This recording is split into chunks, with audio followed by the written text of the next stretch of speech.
Hello, everyone. How are we all doing? Come on in, sit on down. It's time for another episode of live Q&A. Yeah, I'm late. I would normally have done a show on Wednesday, but as I was explaining to people in the Telegram, and I did make an announcement on YouTube, I had a funeral the next day. My grandmother passed away about a week and a half ago, and I just couldn't be on, if you know what I mean. Like I was sat there and I was just thinking to myself, like, I can't go in front of people and I just couldn't do it, simply. But, you know, the day's come. I've processed. I've done what I can. And I figured, you know, I've got some time free this evening on a Friday where I would normally have done a Tips for Truthers during the day in the morning and released that. But I took the day off, just didn't really do anything. Just spent time with family all morning. And I thought, you know, I'll quickly pop in for a live show. We'll go maybe for an hour. Who knows? You know, my hours usually go on for an extra 2 after that, but we'll see what we can do. So I'm here with you guys just for a live Q&A. And I've got a few things I want to kind of discuss. A few things, some random thoughts I started having for some reason today. I have no idea why. About power. And kind of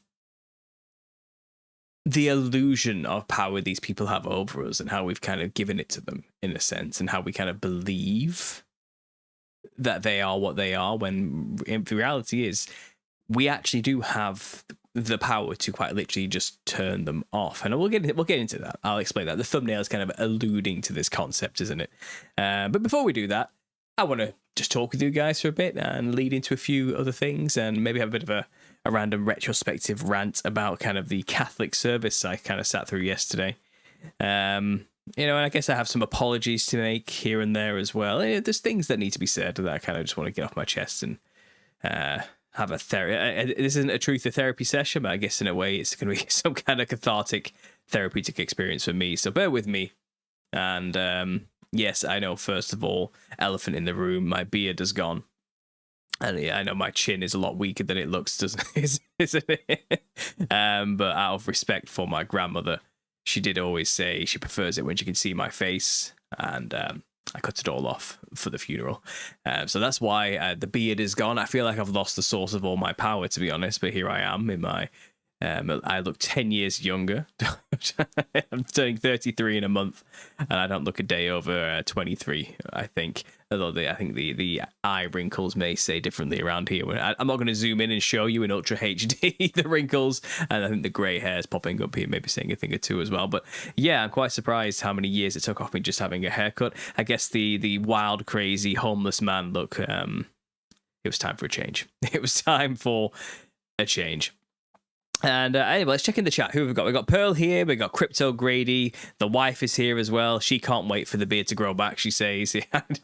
It's a shock to the system because I go through this cycle where I just get extremely long everywhere and then I just go extremely short, like every 3 to 4 months.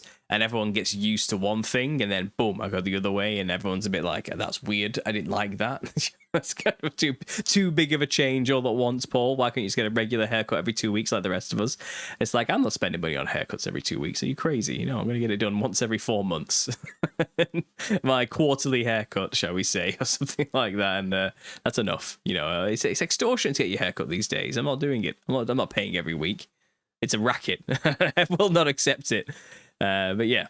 Here, there it is. And my wife is upset that I cut the beard off. I think they went a bit too short. I got the guy at the hairdressers to do it this time. I normally do it myself. I got lazy. I thought, well, I'm here, just do it for me. And I said, just take about half off. And I don't know, I guess a Turkish version of a half is take it down to 3 millimeters, which is ridiculous. But that's what I got in the end. I forget he has a chin, says my wife. When I smile, it looks a bit bigger, doesn't it? Yeah.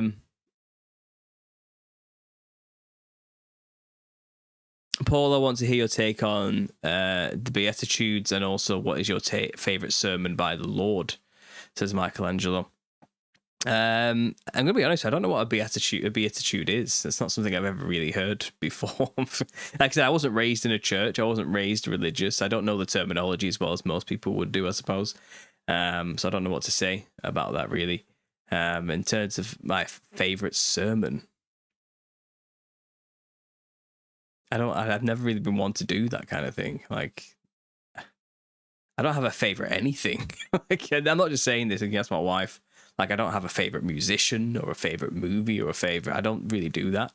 I just take things as they are. I like them or I don't. And, you know, I've read the Gospels, and I've read pretty much most of the Old Testament, you know. I admit I may have skipped over the dry bits about lineages and time, you know, that type of thing, and who begat who and who begat who, you know, and maybe that might not have sunk in as much as some of the other bits, you know. But it's favorite sermon. I mean, I like the vineyard parable because I think it relates a lot to the little season concept. And obviously, I think it explains a lot about the giving over of the kingdom to away from the Jews to the Gentiles, that type of thing. And I think there's a lot in there about responsibility, which I do enjoy. It kind of always comes back to me every now and then. I'm not going to lie. The one about sowing the seed as well, that kind of gets to me about, you know, sometimes it'll fall on bad ground and it will not take no matter what you do. That's a hard lesson to learn. But it turns out, I don't know. I mean, I take the whole gospel holistically, to be honest. That's probably not what you want to hear. And as you can tell, I'm probably not like in a good state to give you coherent answers right now. I apologize. My wife says, I hope he has a favorite woman at least, but yeah, he doesn't do favorites. Yeah, of course. I love my wife. She's number one in my life. Beatitudes, or the blessed are the from the Sermon on the Mount. Okay. Again, I don't know what to tell you right now. I'm cracking out the Bible, but yeah. You look nice, Paul. I like it. Thank you. I think a lot of people probably haven't seen me like this in a while, have they? Etc. Blessed are the poor in spirit, for theirs is the kingdom of heaven. Blessed are those who mourn, for they will be comforted. Yeah.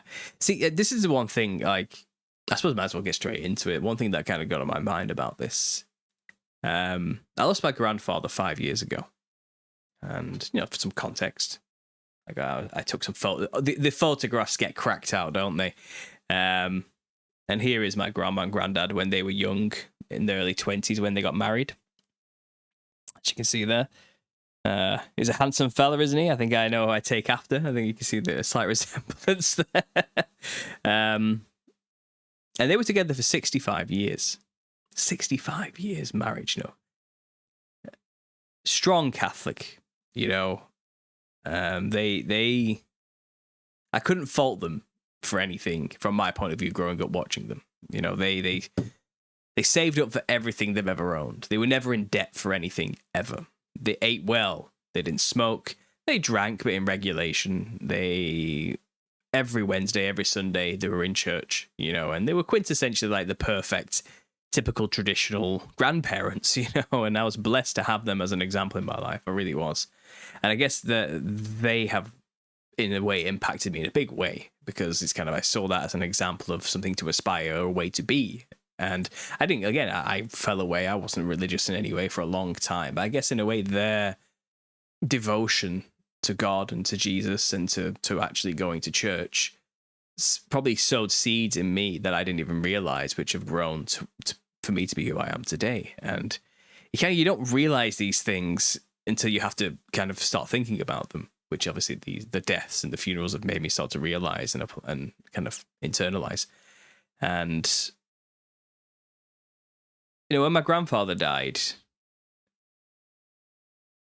this was like pre kind of this whole little season thing that I went through, where I kind of got, my faith was already pretty strong and solid in Christ, before I went down the little season rabbit hole, but having the surefire assurance that he kept his word and it really did happen, and really are living in the truth of that narrative through and through, undoubtedly, just through sheer physical evidence, finally, not just faith alone. No, there's still elements of faith in having faith in Christ anyway, but it's kind of all the physical stuff kind of thrown in there only bolstered my faith in such a strong way that, when I was at my granddad's funeral 5 years ago, and I was still a manager at the supermarket at Aldi, I wasn't really in the conspiracy game. I kind of switched off, and had my faith, private faith, and I wasn't talking openly about any of that kind of stuff then. I was at his funeral, and it was during COVID, so we couldn't have the funeral until like 2 weeks later, and even then it was a limited amount of people, and there wasn't a service, so there wasn't anything.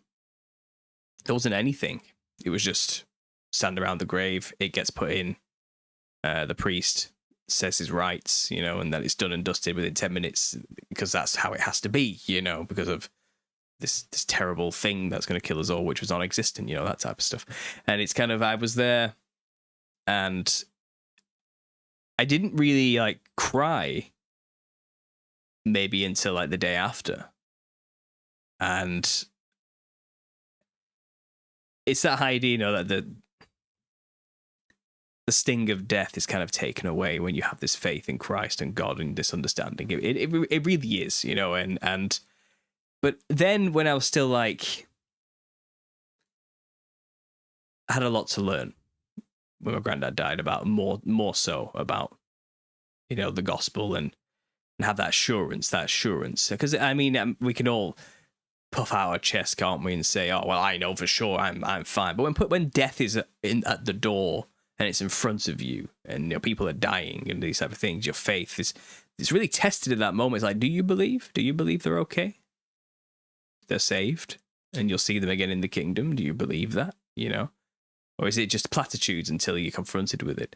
And it's kind of, I had to contend with all this when my grandfather died, and I saw no reason to doubt at all that they wouldn't be rewarded for their life, for what they did, and the humbleness to the Lord, shall we say. I had no doubt then. But maybe I did. Maybe it was still a case of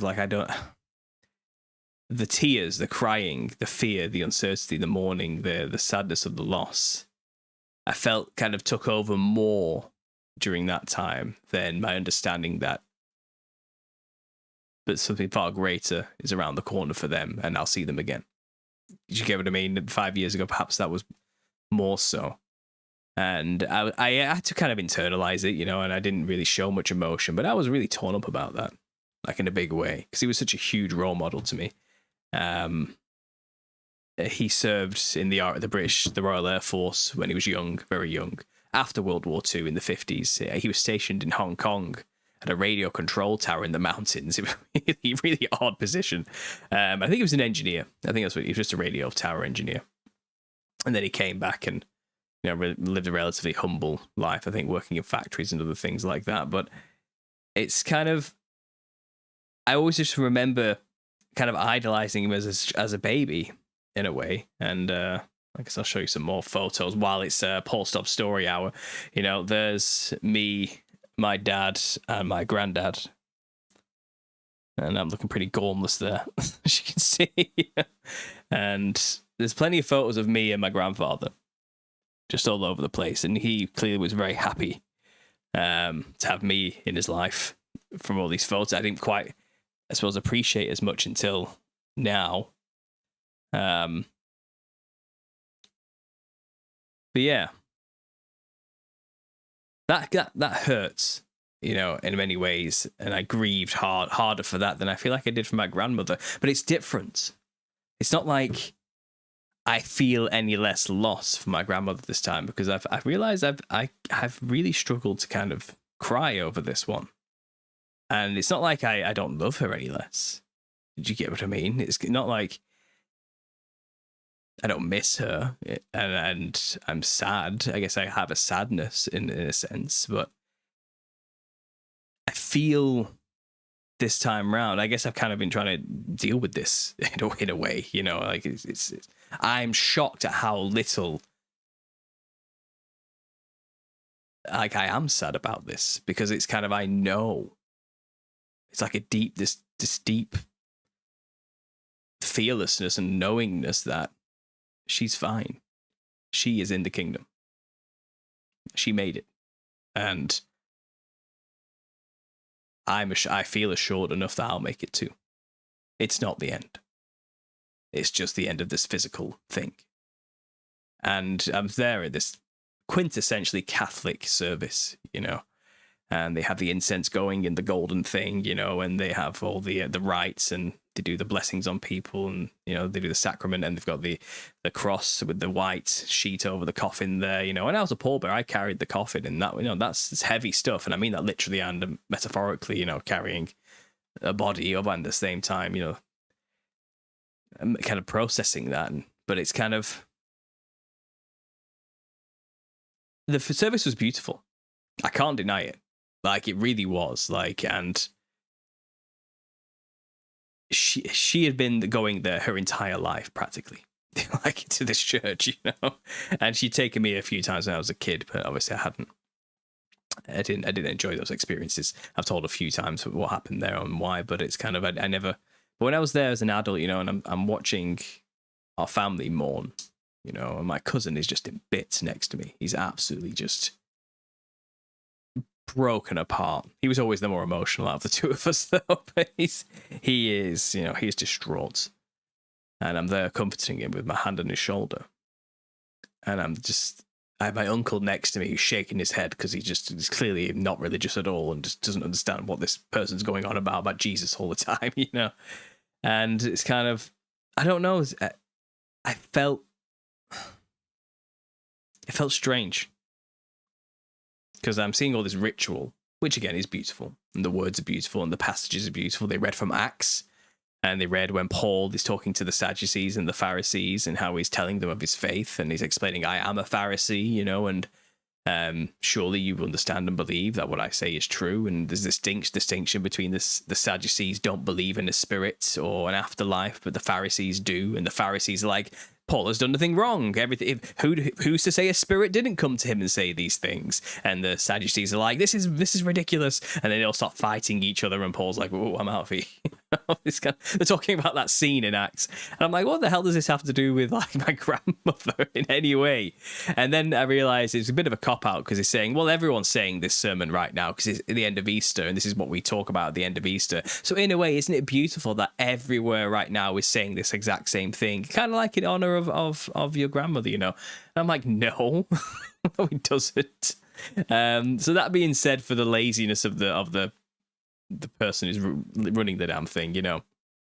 And at one point he talked about pride and how it was a good thing. It was really odd, like some odd things were being said. I think he was just trying to grasp at things to say, because my grandma liked doing her hair for every service, and how she took proud of the way she looked. And I just felt odd for a Catholic priest to be saying it was a good thing that she was prideful.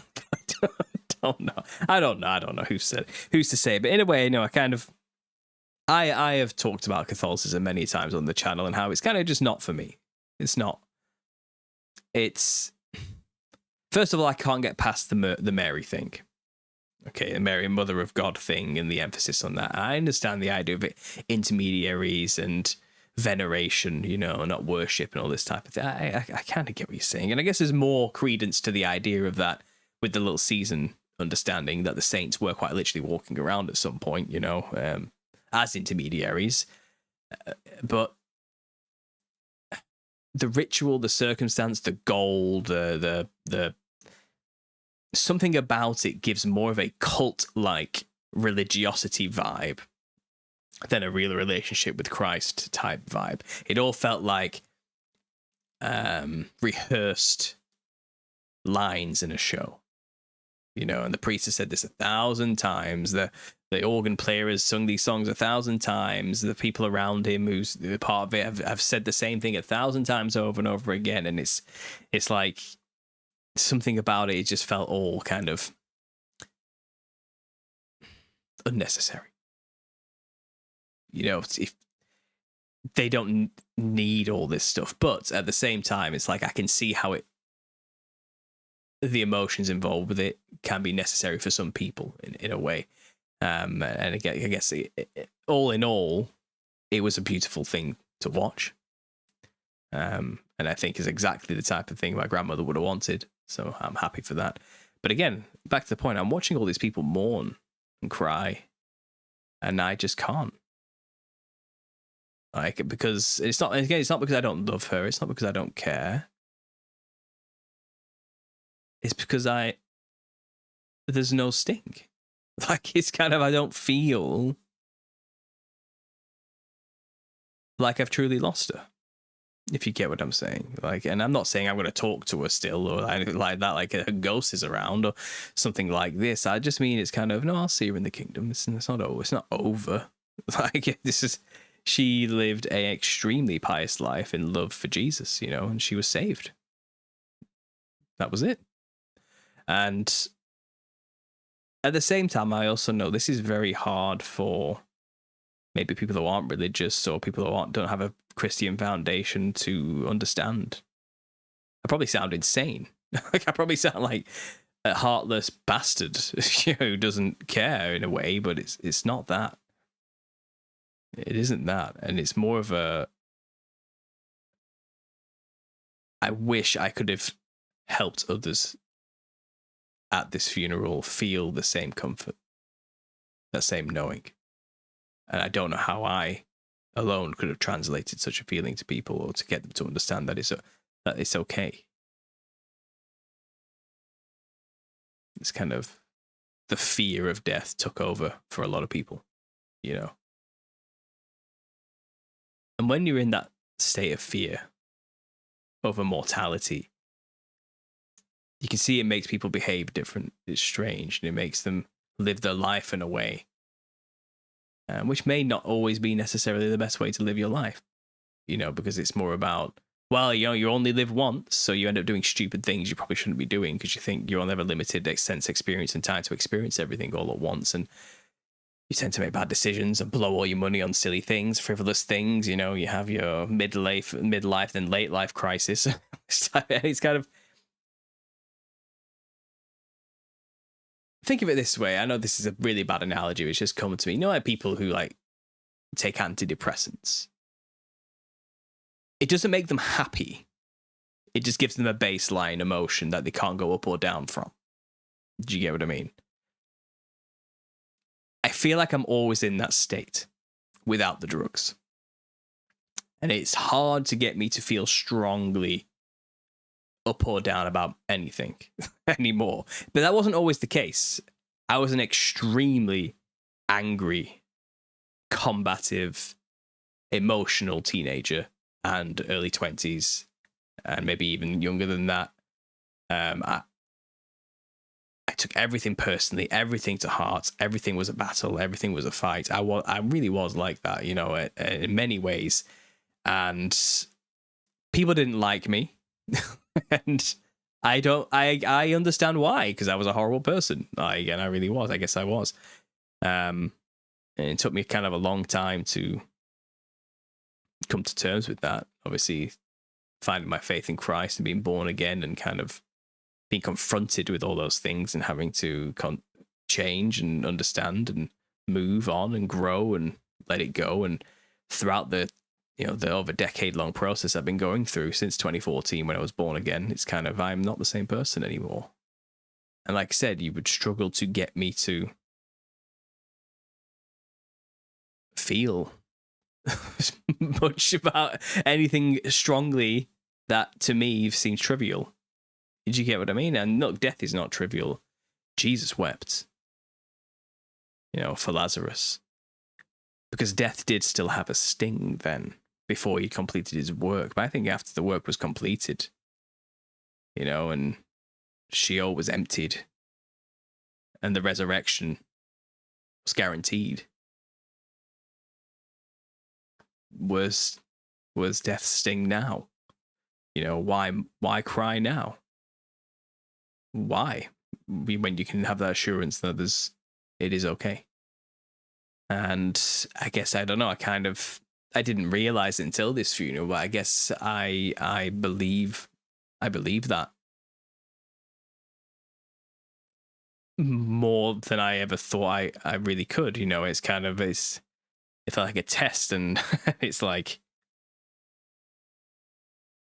not to like win in any way, like a test you need to succeed at, more like to show that this is what assurance feels like. I guess when you've been swimming in it for as long as I have and making content on these type of things for as long as I guess you can't help but internalize and really believe it and understand it and have it applied now to my life in a real tangible way. That I guess, I'm only young. I'm only 33, so I'm learning a lot of things here. I'm sure a lot of older Christians who are listening now have had all these thoughts and experiences already, and this is not as deep as it sounds. I've been confronted with death before. My brothers and sisters' dad committed suicide. He hung himself. I would have been 15 when that happened. And older family members have long since passed away, and obviously my grandma and granddad have passed now. And then when you get to this stage, it's kind of like, well, we know who's coming next type of thing, don't we? And it gets a bit more closer and closer to your family, and it's I guess I feel more readily assured and less mournful over the situation because I know they were saved.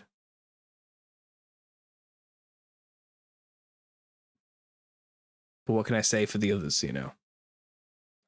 What can I say for those who might not be? I don't know. I don't know how I'll feel at those funerals. I know I wept when Andrew killed himself. Because he was a troubled, heavily oppressed individual. Before he died, he was hearing voices in the wall, and I didn't know much about all that kind of stuff then. But after listening to people like Jerry Marzinski and these experiences, it's kind of okay, a lot. I feel a lot clearer about what was really going down in that man's life, and he was in trouble. He was having serious problems, and I don't think he came to Christ in his last moments. So I don't know. That's between him and God. I don't know how that's going to go, what the end result is. But it was scarier then. Death. It was far scarier to comprehend then and to understand and kind of make sense of. I'm not trying to bring down the mood here, guys. I'm just saying these are some things I am naturally going through right now, and I guess I need to kind of talk about and figure out. But yesterday, after the funeral, I spent the entire day kind of just numb. Like I was struggling to feel anything at all, and it was, and as I explained to you, I kind of felt weird about it. And I was trying to figure out why, and I think this is why. I felt kind of guilty that I didn't feel as strongly as I should be, Like my love for my grandmother isn't any less. My memories of her have not faded anymore and aren't any less cherished. It's just that I how can I mourn for somebody who made it to the kingdom? Like who's made it, and isn't probably in a far better situation than I currently am, depending how it works. Like from their perspective, from her, maybe she's just blinks and she's in the new heaven and earth and it's done, and that waiting period until the end I still have to live through, but to her it's a blink of an eye, I'm sure. And it's kind of I could only celebrate that, right, in a way. So it felt wrong to mourn in a sense. And it's, I don't know, I feel like many of us have got death wrong because of this. And there you go. That's just my, that's not really much I can say on it. There's some things I've kind of noticed, and I'm probably going to go a lot easier on the Catholics these days because I feel like, though I disagree with the institution and the ritual, I don't think a Catholic is any less devoted to Christ from, I'm not talking about leadership or anything like that, the people who go to these places. And I feel like, in a way, the ritual and the circumstance and the pomp and all that kind of stuff is maybe that's what they need, and that's okay. Because again, I don't feel any less unassured that they didn't make it because they were a Catholic. And I'm going to give credit where credit's due. It's their Catholicism that clearly planted a seed in me to have a relationship with Christ going into adulthood, and so it has its place, absolutely. So there we go. That's kind of my random talk on death, on that, just to get that off my chest. That's where I'm at. Has anyone else ever felt this way? Has anyone else had these similar thoughts? Leave a comment about how you kind of, as a full-fledged believer in the kingdom and Christ and the assurance that life after death and the resurrection is there, it's kind of, how do you feel when someone close to you dies, a loved one, Am I crazy? Am I wrong to be feeling this way? I don't know.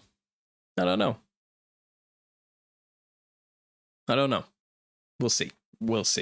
But again, I know this is difficult, maybe for the non-religious type of people to hear, and maybe you have your own thoughts on that, and that's fine. But this is just where I am. Yeah. So on that, I'm going to take a quick break because I need to drink. I've been half an hour in. Again, I don't know how long this one's going to go on for, but just for a bit of fun, lighten the mood a little bit. I've been remastering some of my old music.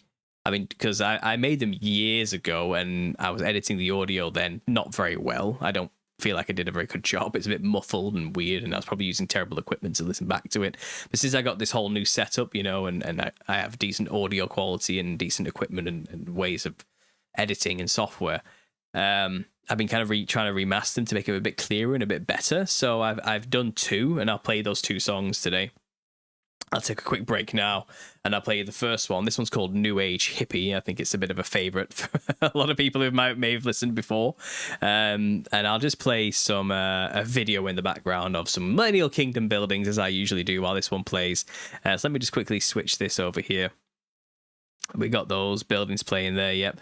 And I'm going to play this song for you while I just have a quick drink, and I'll join in on the chat, read any questions you guys want to throw in there. Let me know now, and I'll try and answer them when I get back. And then I've got another bit of a random talk I want to give about power. And I don't know what just came to me this morning, and I was really thinking about this for a bit, and I just kind of want to relay some of my initial thoughts on this about it, and about magic as well, and how spells really work, and kind of what the weapons used against us really are in this life, in this world. But first of all, here's New Age Hippie, and I'll be back after this song, guys.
You know, I never noticed this since I did the re-edit, but at the end of that song, a clock is ticking. I feel like it adds like a sense of urgency of like, time's running out, guys. You know, you've only got this time to make the choice. Are you going to come to Christ or what and drop all that new age nonsense? You know, that wasn't the intention, but it's there, and I like it.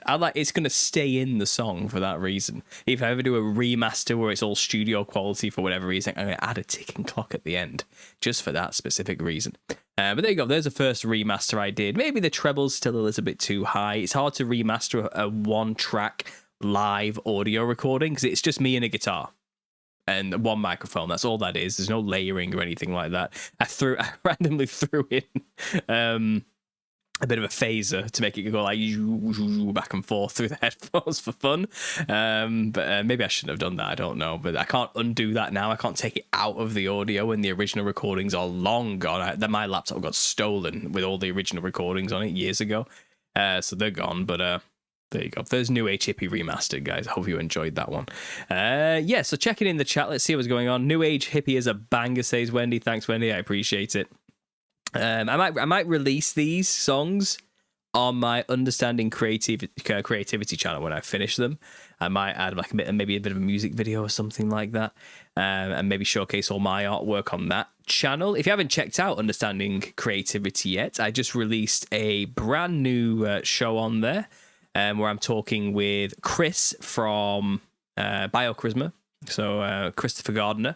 And he makes domes for a living. He's truly an artist. And I am going to play for you maybe just 5 minutes of that talk now so you can get a taste of what that was like before going on to the next bit, guys. But I do want to share this with you. Here it is.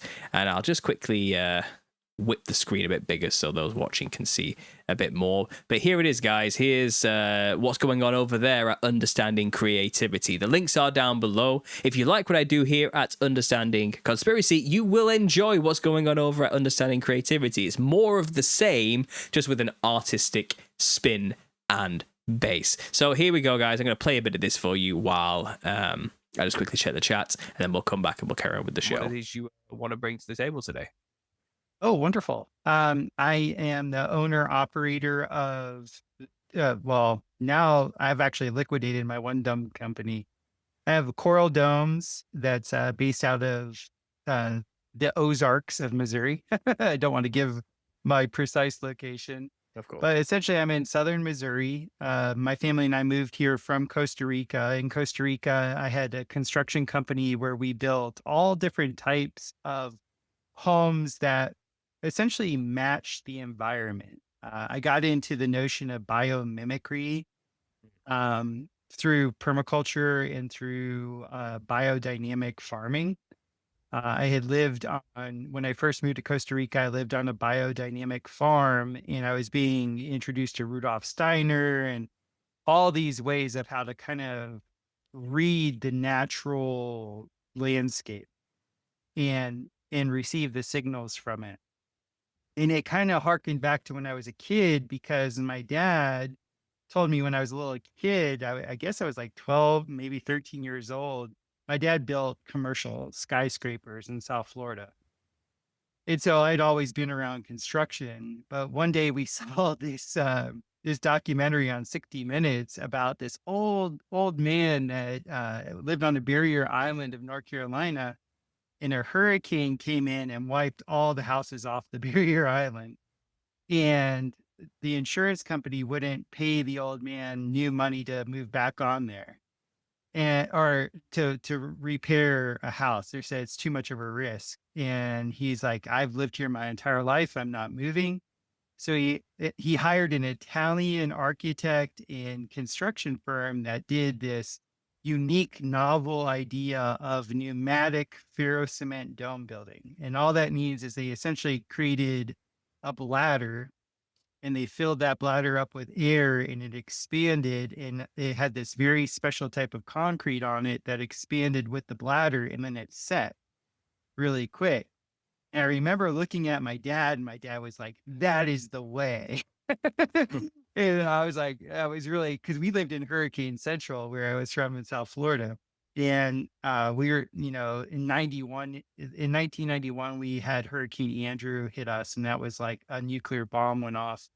But it was devastating. So like learning in Costa Rica, like how to kind of be a natural gardener, because I had never been part of nature before. Like before that time, I'd always like moved all flittered about and did all these things, but I had never like plugged myself back into like a more natural-esque environment. And I kind of got the hint that, building these cubes in an environment that is is so wet and so tropical and is always shaking.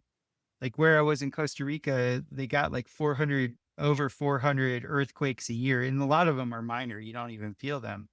But essentially, the ground is always shaking in the circle of fire in the Pacific. And so I saw these really well built homes that, they were built beautifully, but they were cubicle. And I would see them kind of shimmy down into the ground. And it was God essentially just like he smacked me upside the head because we were very land rich, but cash poor. That's a common occurrence that occurs to people that moved to that area of Costa Rica. I know it was for me. We bought this big piece of land and had no money to build. And so I was going to build myself. And I remember I looked at my wife and I was like, we can't afford to have a failure because then we had this crazy rainy season and then we had a bunch of earthquakes and all these buildings were sliding down the hill. So I dedicated myself to learn how to build, but I had to build something that was resilient. And that harkened me back to like the domes. And I remember seeing, all these structures that have curves in them have the ability to withstand shear forces, essentially. That's the best way of saying it. Those are forces that are going side to side. Hmm. And in a normal building, your roof is always fighting your foundation. So when you have shear forces with a box, you get parallelograms. And because I was poor and I had a lot of time, I just dedicated myself to building this way. And then I also was enamored with how resilient the Costa Ricans were. There were a bunch of Costa Ricans in my neighborhood because I lived out in the sticks. I lived in the rural, like a rural part of Costa Rica. Like I didn't live in any city or anything like that. It would be like the United States equivalent to Alabama, like the middle of Alabama. It was like the sticks. And there are people there that knew how to build with earth. And I was like, earth is cheap.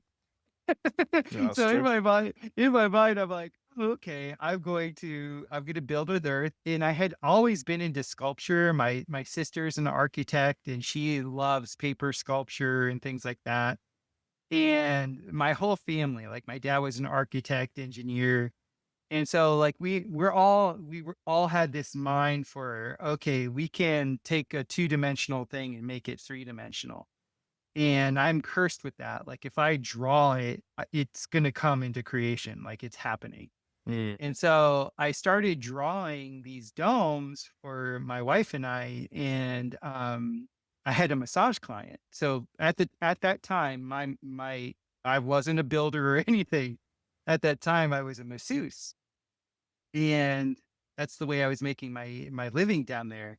And my client that walks in, he looks at my drawings and I had like a bunch of drawings on the table and he looked at the one drawing and he actually it was like a landscape view of the a layout of what I wanted to build my ex and I. And he's like, that's exactly what I want. And just brashly, like out of nowhere, I said, well, if you send me to school to learn, I'll build it for you. And he did. So he sent me to Cal Earth University in Hesperia, California, and I got to be in the final class of Ileana Khalili, who was a famous architect.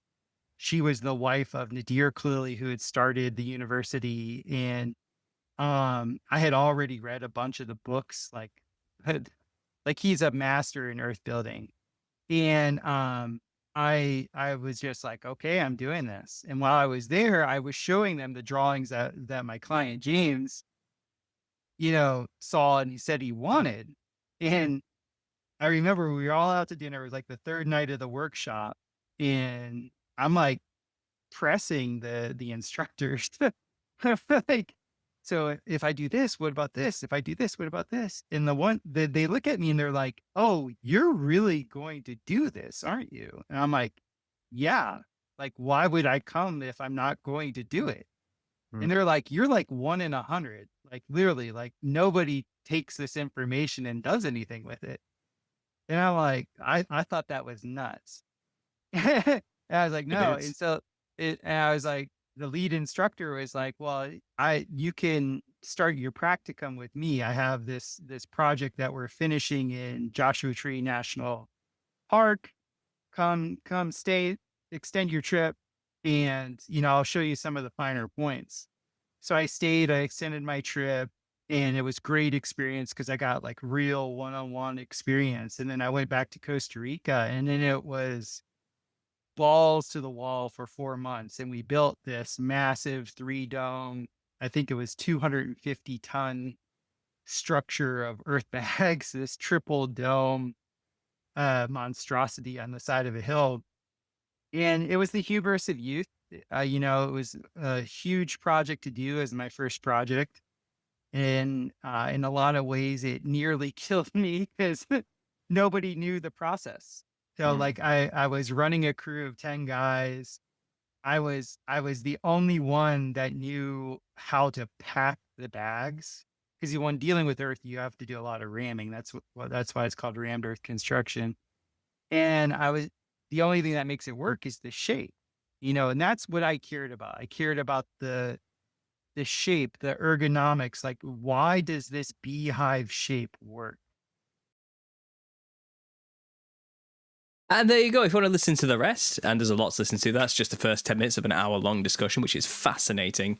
Go over to Understanding Creativity. Just down here, you can find it. This is the main page. Yep, it's grown rapidly. 2.4k subscribers already in only 2 weeks, which is incredible.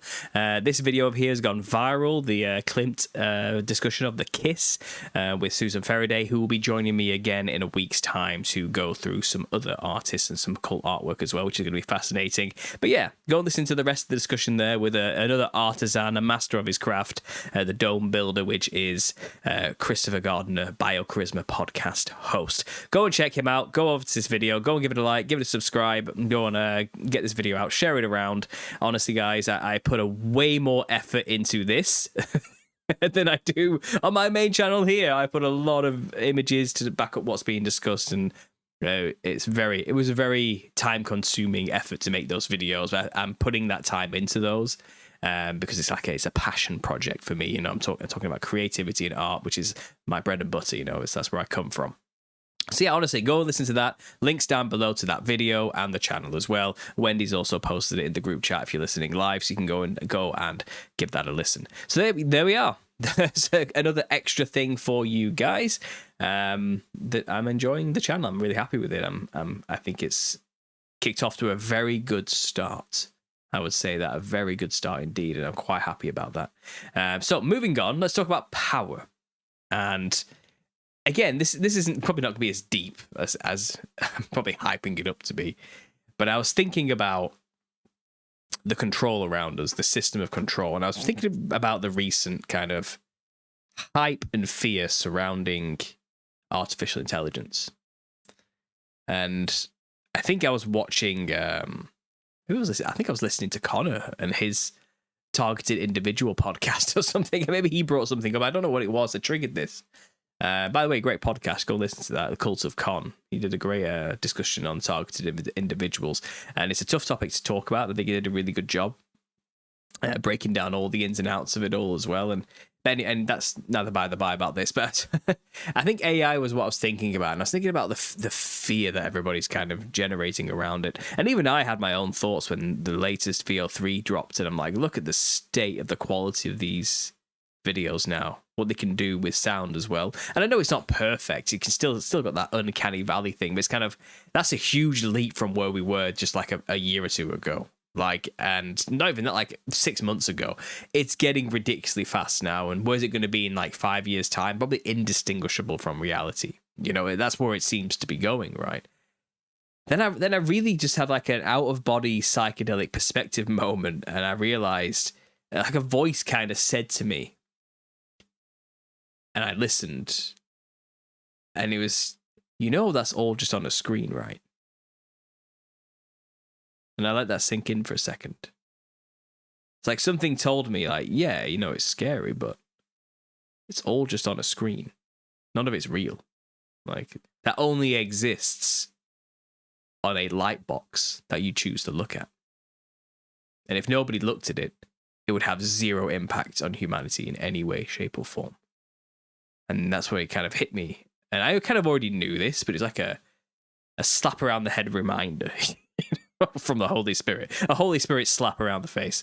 And it was kind of just a moment of like, oh yeah, it isn't real. None of it's actually tangible anything. It's just illusion.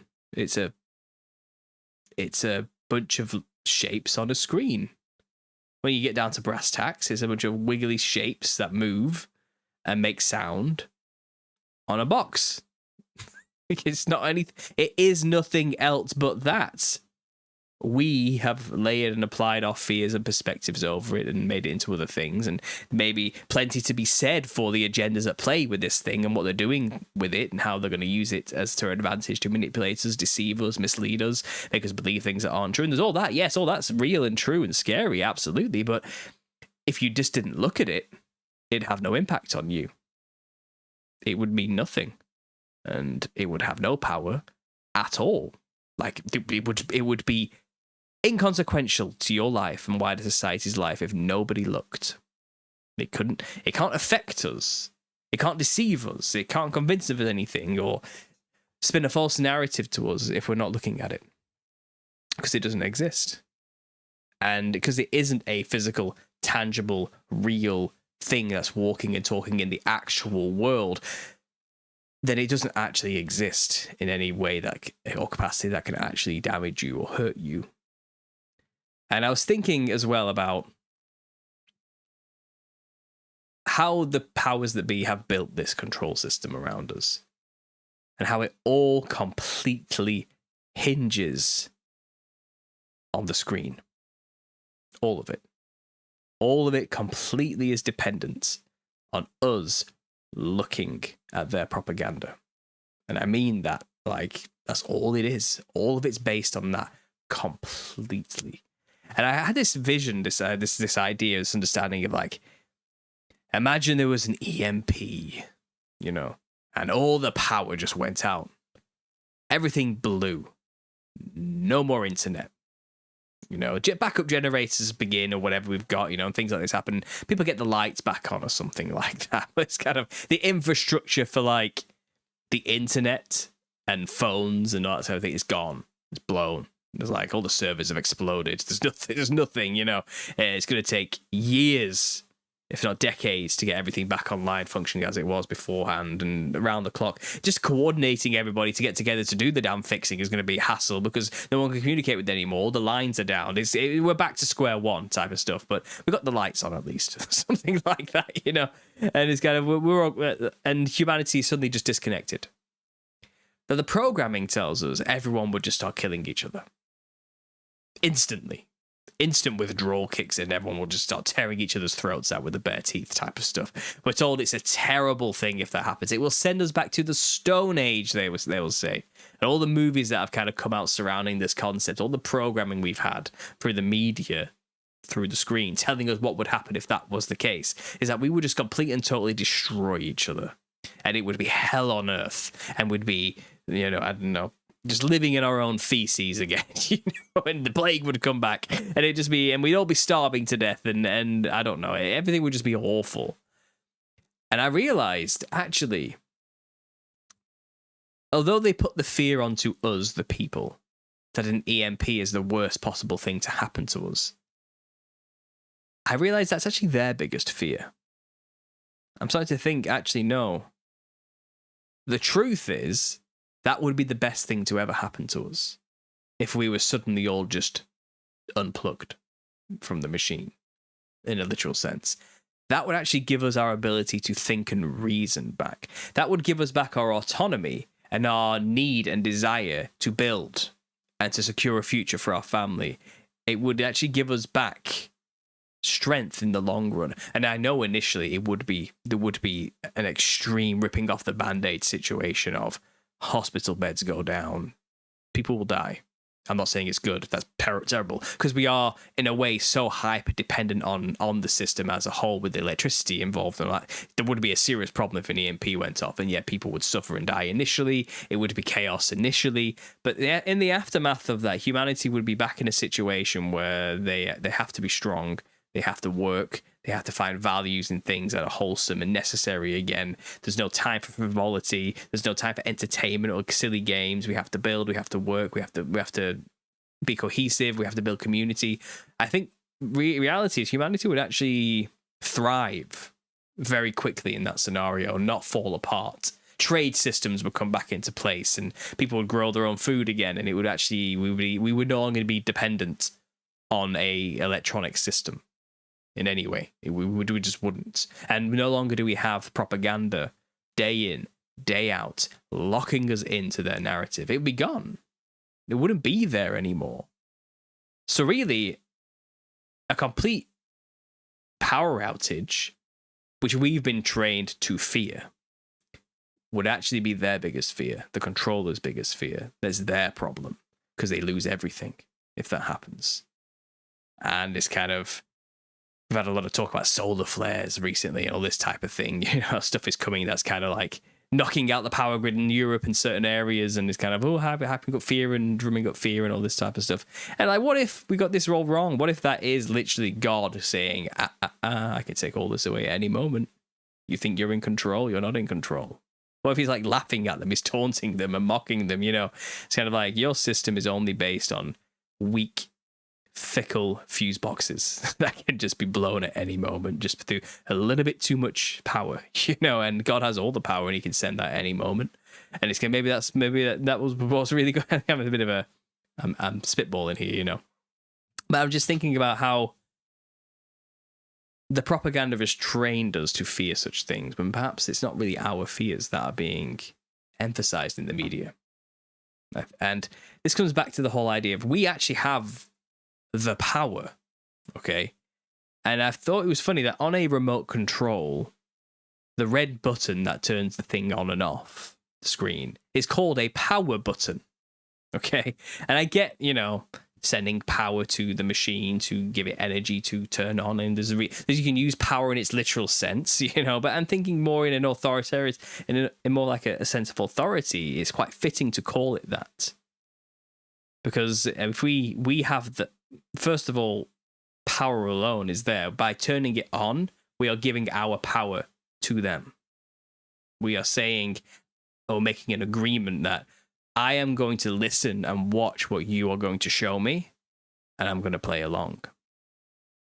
That's what it basically means to turn on the television and watch the programming. But we also have the power to turn it off, and it's there. All power rests in that button. Are you going to press it or not? And are you going to turn it off or turn it on? It's all there. And maybe symbolically that's what they're trying to tell us. It's there right in front of our face. Like, all the power holds, all the power we have over you depends on whether or not you're going to press that button. And we don't have to. And I stopped watching TV years ago, program like live television. I don't watch live television. I don't have a TV license because I don't watch the crap. I don't want to watch live television and watch the series, documentaries, and programs that tell me I'm a terrible human being and deserve to die, and that everything's terrible all the time, and pushing their liberal agendas on us. I don't just mean liberal, even the other side as well. Just the crappy agendas from all angles, just turning everybody against each other, left, right wing, all the same bloody bird, you know what I mean? It doesn't matter. It's all just there to keep us locked into fear, keep us locked into their narrative, to going down their paths, their lines. All you have to do is just turn it off. And it has no power over you. It means it doesn't exist in reality. It's just all of it exists on that box. All of it. And I mean that. They lie about so much on that thing. That the news literally makes things up. And then once the fear propaganda is out, they make a little addendum to their article saying latest fact checks have discovered that this was actually not real. But by that point, you've already read the article and it's too late for you to go back and read it again, and you won't realize that. They do it all the time. They do it all the time. A lot of it is hoaxes. A lot of it is false flags. A lot of it is pre-programmed, crisis-acted nonsense. They're all in on it. They're all there creating just a full Masonic theatre for you to follow. A story concocted out of the scriptwriters of Hollywood for you to believe is the real thing we're living in currently, and none of it is. None of it is. And they only have power over us because we watch. Because we look at the shapes and the noises coming out of the pretty box in the corner of the room. And that's magic. Okay, I'm talking about real magic here. This is what witchcraft truly is. You understand what they have managed to do to us with a shiny little box. Okay, can you just for 1 second just fathom what they have done to us since the advent of that tiny little light box? Like, they have shaped all of humanity into their image by making us constantly going back to the box, back to the shiny thing. And through words and language and shapes, art, they have given us our beliefs. They have influenced us to behave and act and live in a certain way.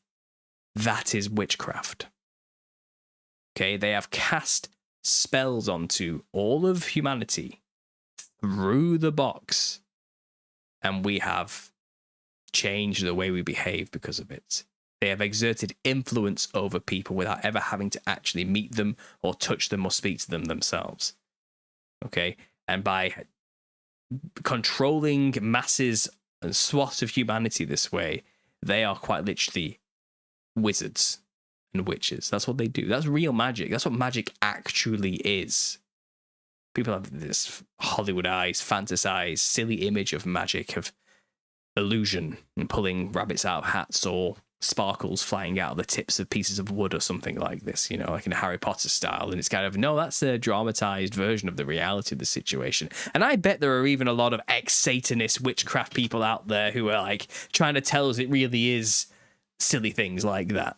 Trust me, bro, I've seen it. I was there. And I bet they're just having a laugh, because the truth is that magic is words. Magic is art. And if you can use signs and symbols and sounds to manipulate people and get them to behave in a certain way, you have exerted magic onto them, witchcraft onto them, to fulfill your desires and wishes. That's what it is. That's exactly what magic is and always has been. The industry of art, film, media, music is all witchcraft. Especially today. It's all being used for that purpose. I'm not saying inherently it's evil.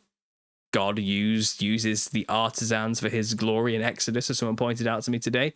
And it can be used. Art can be used to glorify God and himself and be used to make the world a more beautiful, more inspired place that's for the betterment of humanity. But that's not what it's being used for predominantly today. And the people in control of all the industries that have power in those places, in those realms, they don't use it for that. They're not using it for that. No, they're using it to make us weak. They're using it to make us fearful. They're using it to make us hate one another. They're using it to turn us against each other. They're using it to make us kill ourselves. They're using it to make us weaker, to make us powerless. And the truth is, if we just press the red button and turn it off, all the power is back in our court. We have it. And they know that. They know all it takes is just for everybody to switch off. Which is why, again, I'm saying an EMP, that's their problem, not ours. Because we don't want to kill each other. We don't want to hurt each other. We just want to get along. We just want to live our lives. We want to be happy. We want to be fruitful and multiply and have something to be proud of and to build things and to work with each other and have community and have friends. We just want to live. So that's all anyone wants.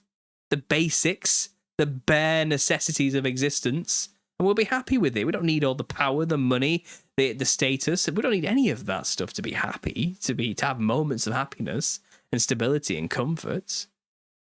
But they tell us, no, you need us. You need us. You need to have our stuff. You need that latest phone, you need a bigger TV. You need one with a higher resolution. You do realize 4K was like so 2022. Like, get into the 8K realm now. Do you even have OLED? What are you talking about? It's like, there's always something else. There's always another thing we're going to need in that system. There's always going to be planned obsolescence. Everything's going to always be outdated in a year and need replacing. We're always going to be trapped, wasting our energy, wasting our money, wasting our time and resources on living in their narrative and in their world, in their art, in the scripts they wrote that we're all picking up and joining in with, in their magical spell, in their narrative. Call it what you want. It's all witchcraft. And this is what magic is, guys. And it's like bigger picture stuff here, not minutiae. I'm not talking about the little ways they manipulate us and the small scale. I'm saying collectively, this all amounts to, quite simply, it's all just happening on a black box that emits pretty lights. All of it. That's where all of it's coming from. Every single bit of it is coming from a black box. And we've looked at it and we've believed it. It used to be newspapers. A white box. Open up, it's just a big white box with a bunch of pretty letters and symbols and signs and words and pictures to keep you scared and locked into something. And that map is not the territory. It's not what's really happening around us in the world. Okay? While you have all this doom and gloom news that AI is coming for your jobs, the economy's crashing, everyone's dying, everyone's at war with each other. It's just terrible, terrible, terrible. Reality, when you turn it off and look around, the sun rises, the sun sets, the birds sing, the flowers grow, and people live. And yeah, I know there's death and there's torture and there's misery, and there are bad people doing bad things to people all over the place. But I think people would be a bit more caring and willing to do something about it if they weren't locked into another narrative or more wrapped up in their own delusions that were given to them through the witchcraft of the world. If people were living right here in the now and actually paying attention to their surroundings, very quickly would the evil that's happening all around us just quickly disappear. It wouldn't exist. It wouldn't happen. People would actually do something about it. People would stop taking part. Think about this. If everybody switched off, including the soldiers, because most soldiers who are fighting and killing people, they believe the narrative they were told and that what they're doing is the right thing. No soldier thinks they're the bad guys. They've been told they're the good guys. They've been propagandized. They believe they are the righteous, destroying the evil. On every side, every time. Because they've all been programmed. They're all under a spell. They've all watched a training video or something, or read a manual, or read some kind of ideology in a book, who looked at some signs and some symbols somewhere from some witch or warlock that has now put them under their spell and made them believe through their spelling that this is the right thing to do in some way. But if none of that's there, it's all gone. There's no more boxes, no more people telling them what to think and what to feel. They would think twice before pulling the trigger. They'd be like, why would I go and do these things these people are telling me to do? This is terrible. This is wrong. They would have more perspective. They would. And it's just, they've just been put under a spell. And all of it, all the power, we give them. Because we look, and we watch, and we believe. But they have nothing, and I mean nothing, realistically now, without the screen. Even they're dependent on it. That's the problem. So this whole, they're going to use AI to manipulate us and lie. Yeah, only if you watch the crap. Only if you watch what they put out. Will they have a foundation to begin to manipulate you and believe whatever's going on? It's all just a show. It's all just a narrative they've weaved. It's all just, it's theater. And I'm kind of, when I made Understanding Conspiracy, I didn't want this just to be a channel where I'm just going to repeat what everybody else is talking about in the conspiracy world. That was never the point of this channel. I mean, fundamentally, the point of this channel is more introductory to concept stuff, bigger picture stuff, kind of would these theories and ideas fit into the whole idea of what the conspiracy actually is type of stuff? Not just basically news cycle. I'm not going to just cover the news and give my take on it every day, 3 times a day. I was never going to be one of those channels, you know, and decode every single thing that gets put in front of us on the screen. I'm looking for a way out. I'm looking for a way we can actually win. And it doesn't come through revolution. It does not come through killing people or fighting or taking up arms or whatever that is. Like, all of that is what they've told you a revolution is. What they've told you people will resort to when things are hard. It's what they've told you they want, that how people behave and react to situations. It's the programming. The truth is, we just have to not pay attention. That's it. They've made us look at their screen and pay attention to their symbols and signs and pretty colors and shapes that move and make noise, and we've let it change us. We gave them permission to let it change us. And a lot of those sounds are soothing. A lot of those colors are relaxing. You know, they have ways of getting to you, don't they? They have ways of making you go, oh, it's not all bad.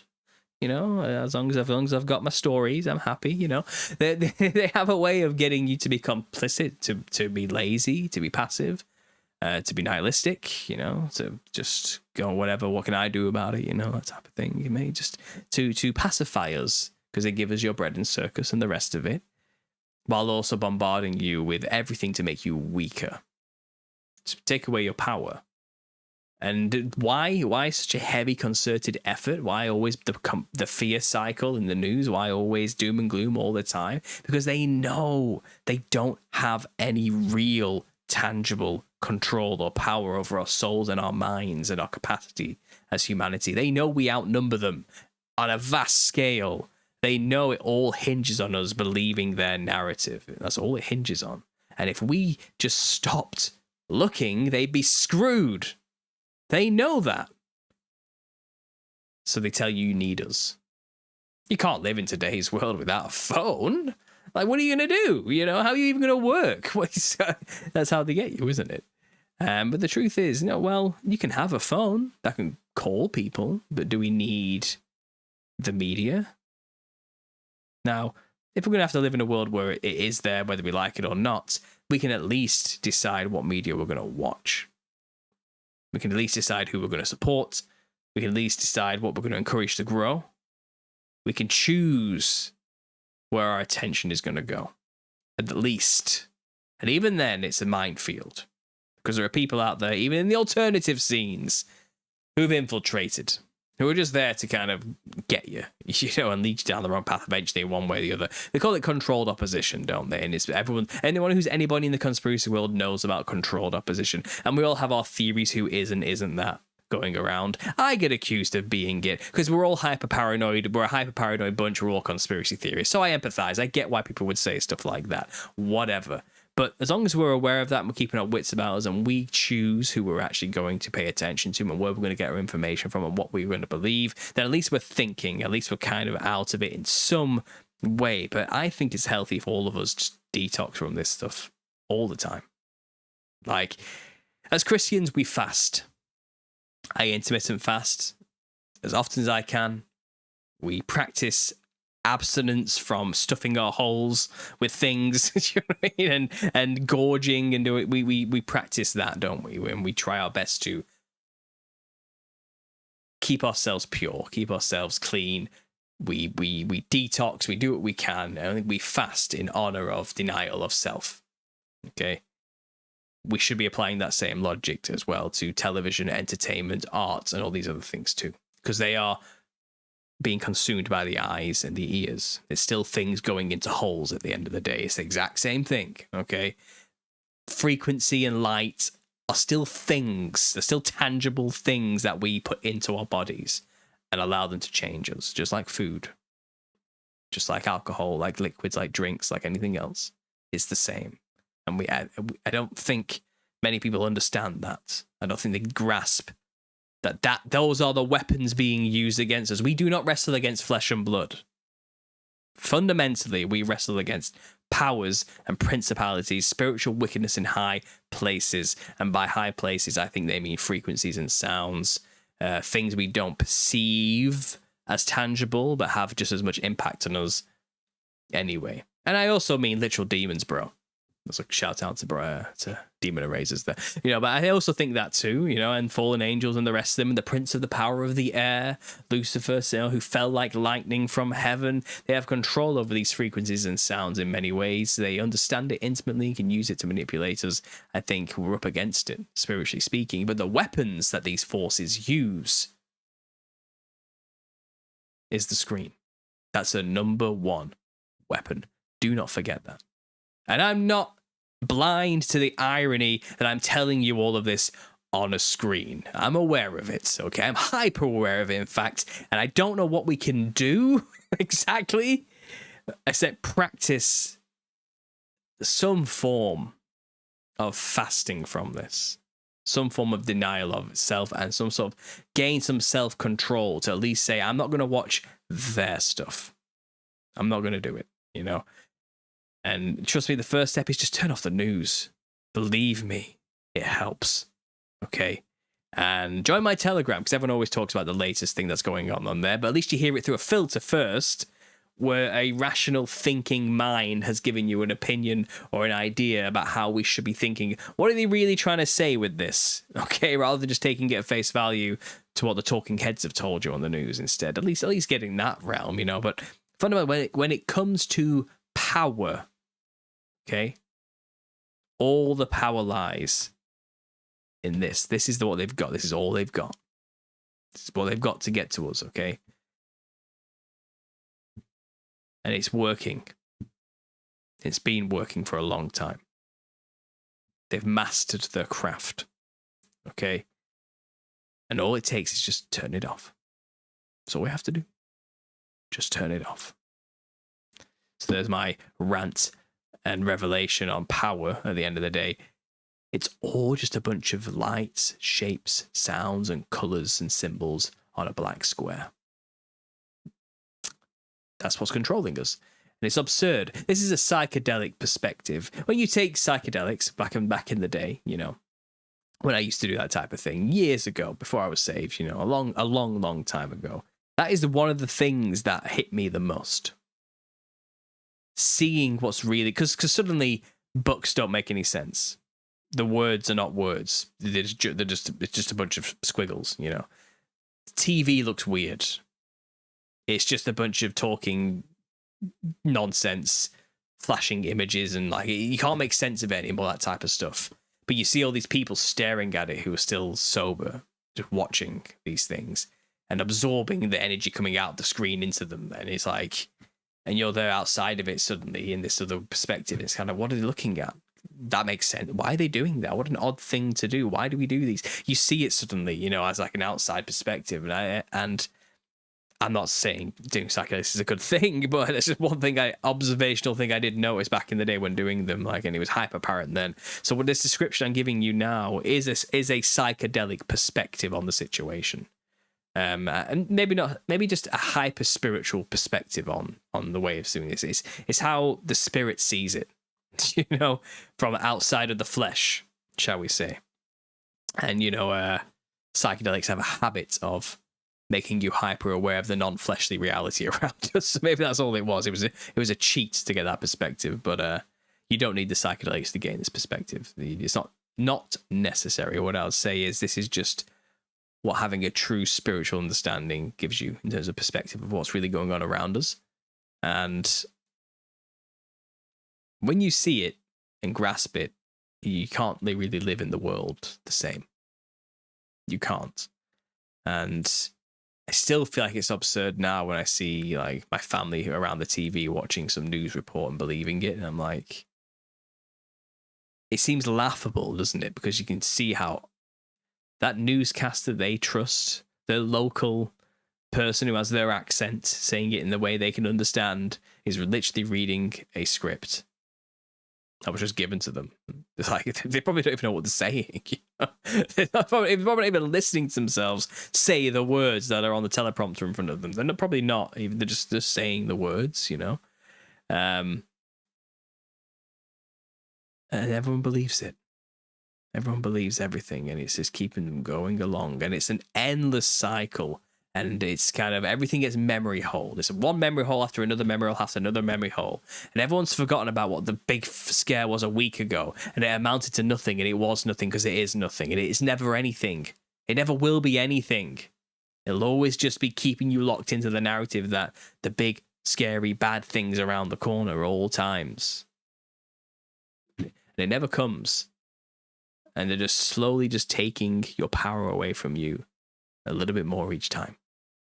And they are terrified and hyper aware that if it suddenly just stops and you don't get your daily dose of propaganda, like, they lose it all. All the power goes very quickly. Everyone starts rubbing their eyes and going, whoa, what's going on here? Like, they finally just wake up suddenly and like, whoa, hang on. This ain't right. That's what will suddenly happen.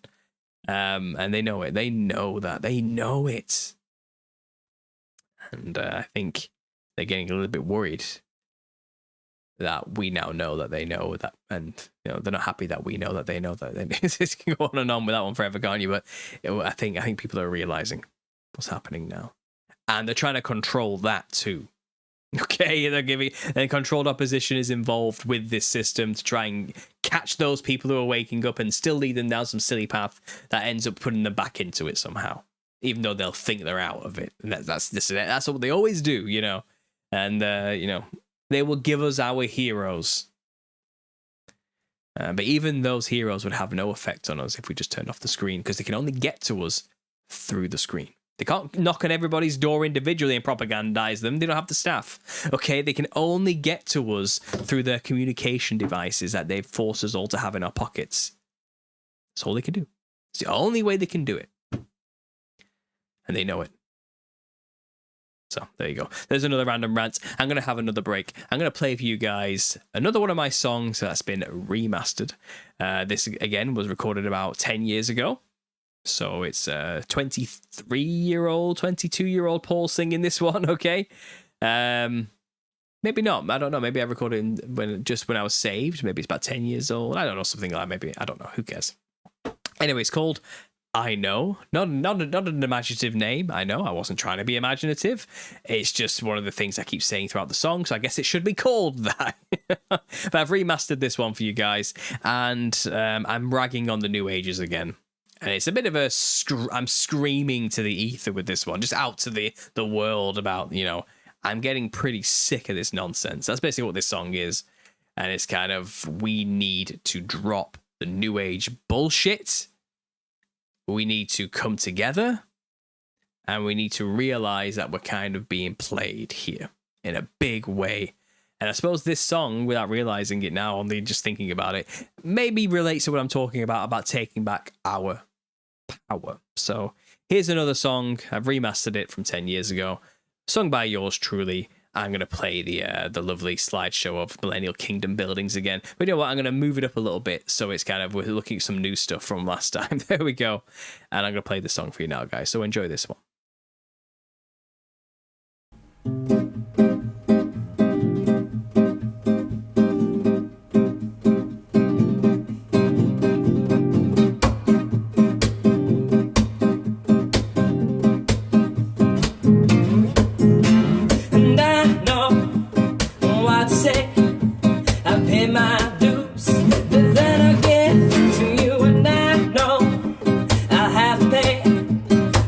I choose to get myself deeper into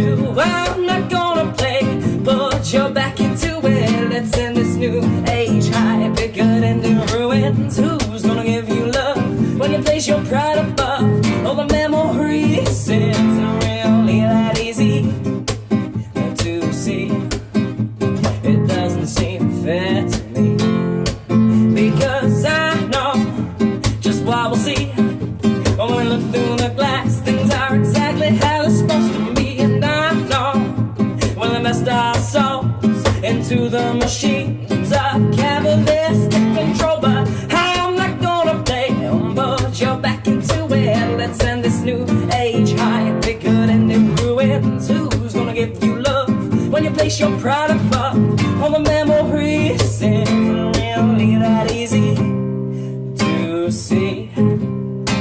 It doesn't seem fair to me, 'cause when I'm in Preston I might be selling pensions, and while I'm in Lincoln I'm thinking of ascension. But it's so easy to believe all the double speak and that disinformation, and I'm not just gonna sit around, no, waiting for the times to change. 'Cause I know that things will only stay the same. So I say, I'm not gonna play, but you're back into it. Let's end this new age, I've been good and in ruins. Who's gonna give you love when you place your pride above all the memories? Is it really that easy to see lonely minds asking me to spare diamonds in the hands of men who own the wrong islands? And oh no, it doesn't seem fair to me.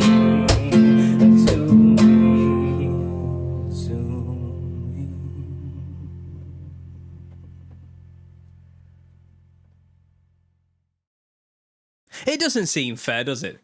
It's not fair. The wealth is disproportionately spread out throughout the world, that's for sure. But I don't really care about that so much these days, because money means nothing. It's a means to power, I suppose, and influence. And, people are saying there in the chat as well, something I forgot to mention. But yes, it's music too. Music is a huge influence over us. In fact, it's an enormous influence over us in ways I think people really need to get to grips with too. Even us in the conspiracy world, I think we really need to think hard about music and its impact on us and our lives and the way we let it impact us and our lives. Because you see, people identify with music in a way where if you attack a song or a genre of music, some people will think you have just attacked them. And if you think like that and you behave like that when somebody critiques a piece of music or a band or a genre, and that's your reaction, you are under a spell. You have become one with that thing in a sense where you actually believe it's you. And it's an attack on you. Because your personality doesn't exist. You've made that your personality. You have given yourself over to the spell. And you are one with it. And an attack on the spell is an attack on you. And that's the problem with propaganda. An attack on the narrative is an attack on the individual for the people who are under the narrative. And we need to be careful with that. Music is the same. And, I've made a channel, Understanding Creativity, where I'm talking about artwork. And yes, I had Susan Faraday, who was a practicing artist and is an art lecturer, art historian, and has all the degrees and all the experience and everything necessary and the authority to talk on these subjects. And she happens to be a conspiracy theorist like me and us, and she also shared the Christian conspiracy perspective on how to maybe reinterpret some of these things. So we talked about Gustav Klimt, from Vienna, Austria, in the early 1900s. And many people have commented, how dare you attack my sacred holy cow, you disgusting fascist. You don't deserve art. Who do you think you are to say something? This is a beautiful image representing the very manifestation of love, and you have dared to say it's not what I believe it to be? And they literally speak like that, like they want to kill me because I attacked their sacred little painting. But if they have identified with and fallen in love with a painting, a picture, to such an extent, to have such a visceral reaction, something's wrong with them. That's not a person anymore. That's an ideologue. That's somebody who's possessed by an idea. They've lost themselves. And that's what our whole world is designed to do, is to get every single individual lost in something, obsessed with something, idolizing something over the creator and themselves, the very thing made in the image of God. for the thing instead. The item, the object, the idol, the statue, the painting, the song. I don't care. Pick one. Everybody's got one.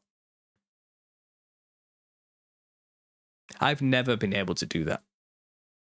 Ever. I can't do it. I've never been able to do it. I've never understood people who do it.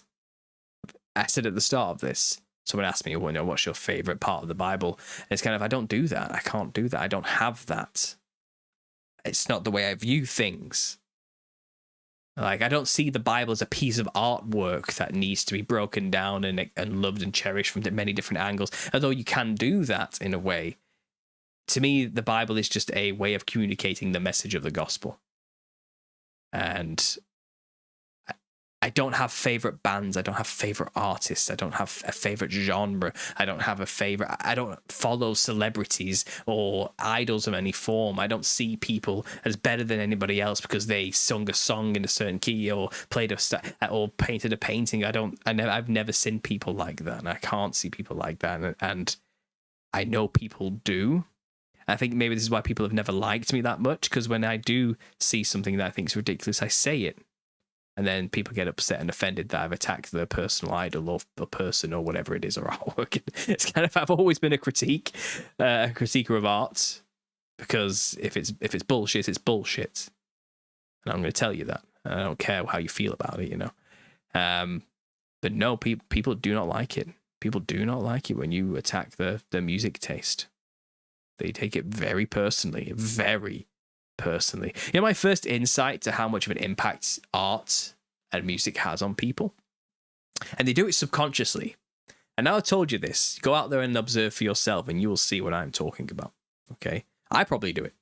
Okay, and if anyone has like a Spotify account or an iTunes account, and they have playlists for all sorts of moods and events and times in their life, but they'll generally tend to have like a personal or all-rounder playlist where they just add any song they like into it, and there's no theme or genre or anything. It's an eclectic mix usually of many things, you know. Sometimes not so much, sometimes more so, but they'll always have like their main playlist, right, that they always go to.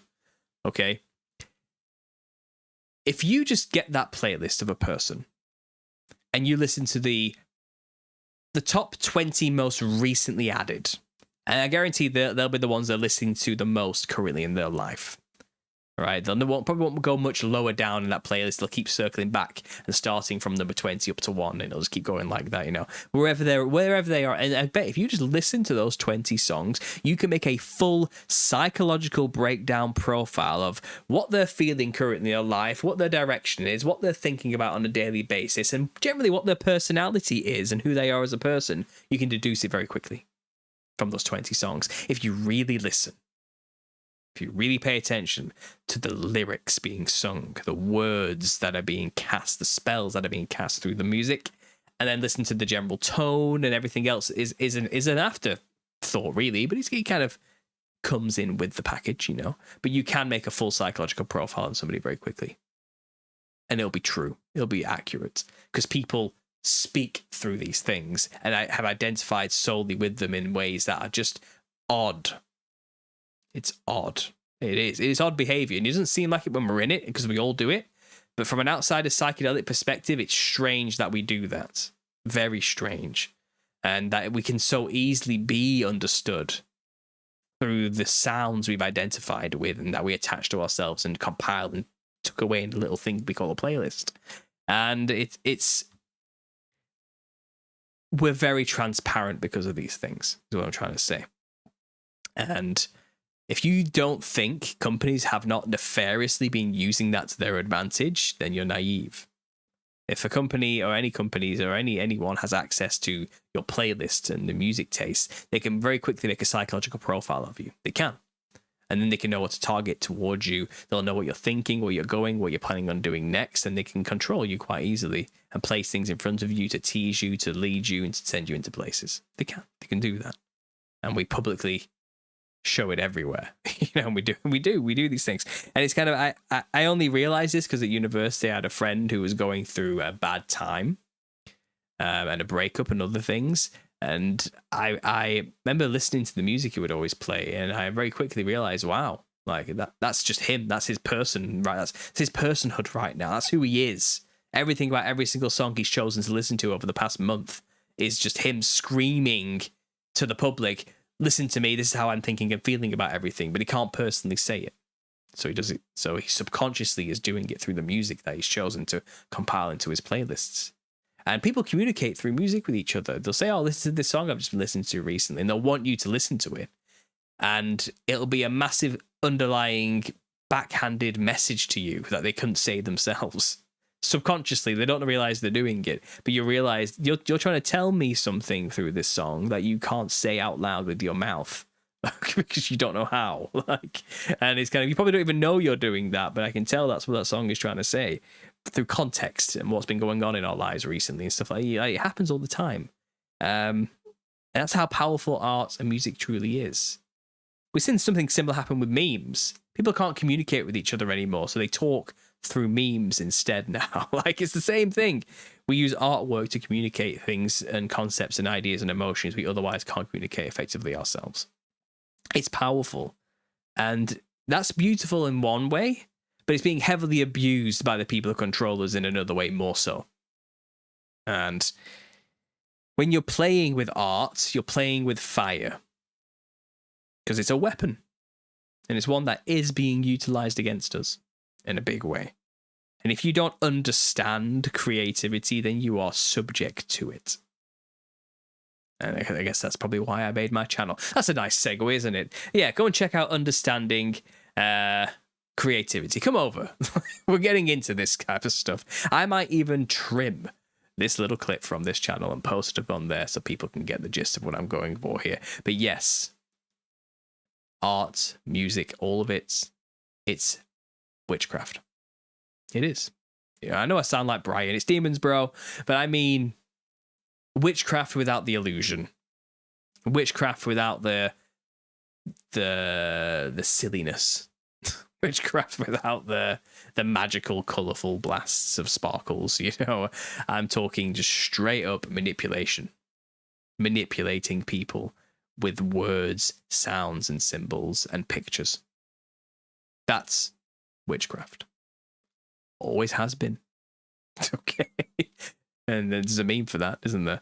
It always has been.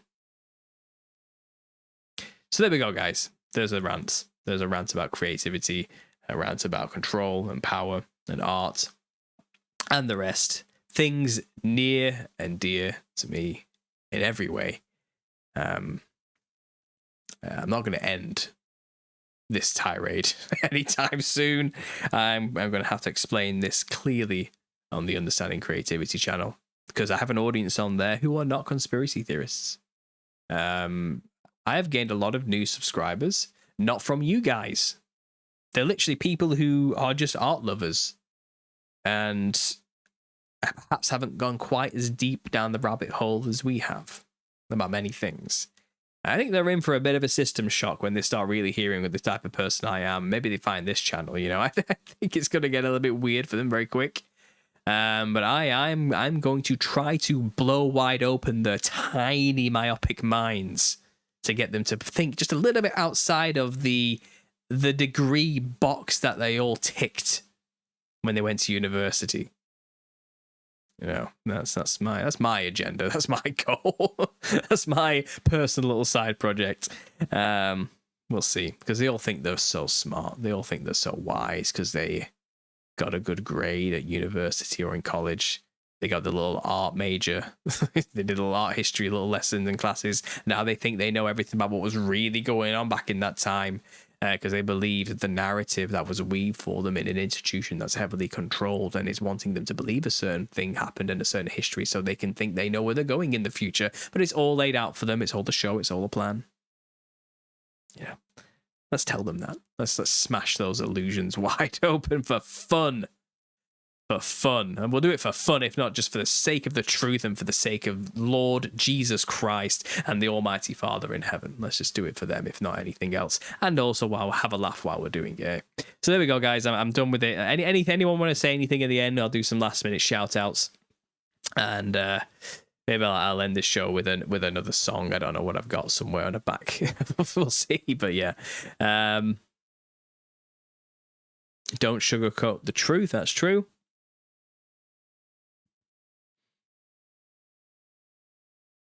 I get that. Some of them are reprehensible, but it's just the way people immediately judge when they hear the term heavy metal. Yeah, whatever. I mean, look, I do not like heavy metal music. I'm going to tell you straight up. I don't care about it. I don't understand it.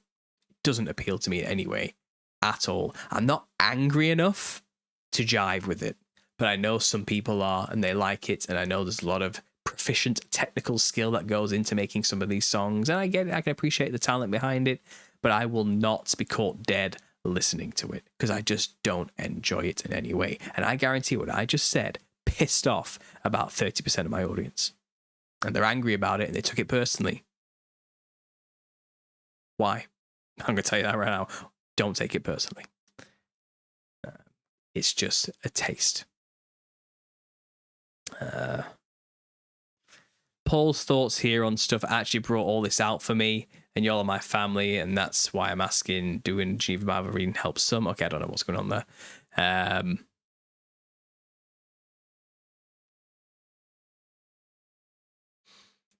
The art world is pleasant to enjoy in person, but boring to listen to. Art major.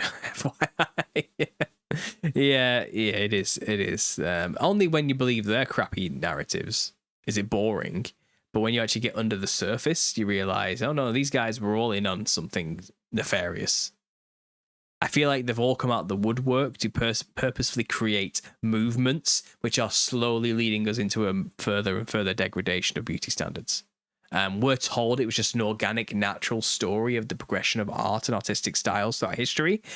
But really, it was a planned, throughout occult families, release of actors on the world stage who we are going to be told are the people you need to make books about, who have changed history and changed styles. But really, it was all orchestrated from the start to forward that agenda to destroy beauty standards.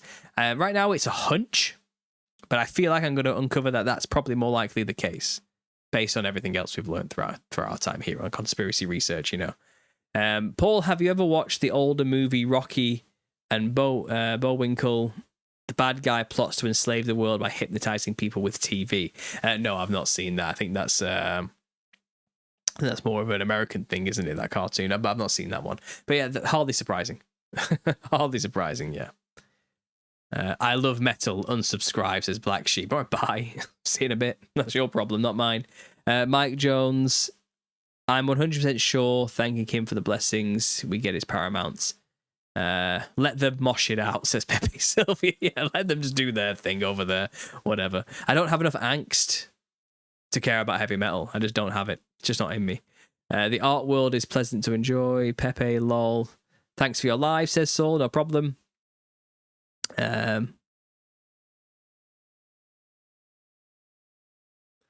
Paul, have you looked into the painting Christ Savior by Salvatore Mundi? I'll look right now. Christ Savior, Salvatore Mundi. Yeah, that's a classic painting, isn't it? I believe. What about it? what do you want me to what do you want me to know about it? That MBS brought. I don't know what you're trying to tell me about that exactly. If someone can elaborate. Channels of interest: Days of Noah, They Live channel, Richie from Boston. I don't know what's going on there now. What we're trying to say about those channels. Are you going to tell me this maestro has blonde hair? Regardless, it's also lavish and fits Paul extremely well. Paul, do you have RH blood? You are super like superpowers. Precision rifleman, I don't know what you're talking about there. First of all, I just want to make it clear. A lot of you out there think I have ginger hair, and I really don't. Maybe some lighting might make it like that sometimes, but when you actually see it in person, it's gold. And it's blonde. It really is. There's no orange anywhere. You could look at it and you will not see any orange. My beard, a little bit. Yeah, there's a bit of orange, I'll admit. But that's it. That's as far as it goes. So yes, I am a oddly coloured haired person. That's true. And I don't know if I have Rh negative blood. I'm O negative. Does that mean I'm Rh? I don't know. I'm a universal blood type donor, as far as I'm aware. I do have pretty standard blue eyes. I'm pretty much as white Caucasian as it comes. Probably more Celtic bloodline, northern region Celtic culture, going that far back. Maybe some kind of Scandinavian mixed in there, though I'm not very tall, so probably not like the giant Scandinavian types. Probably more the French Norman regions, Dutch regions, probably from there, something like that. But I don't really care about lineages or blood types. I mean, I don't think it means anything. I don't think it bears any resemblance or part to what it means to be a human being or what your capacity to be saved by Jesus Christ. I really don't. I think it's useless bloodlines and genealogies, as Paul would say, means nothing. It literally means nothing, and it's not something we should care about or be looking into at all. It bears no weight on salvation. That's what I would say.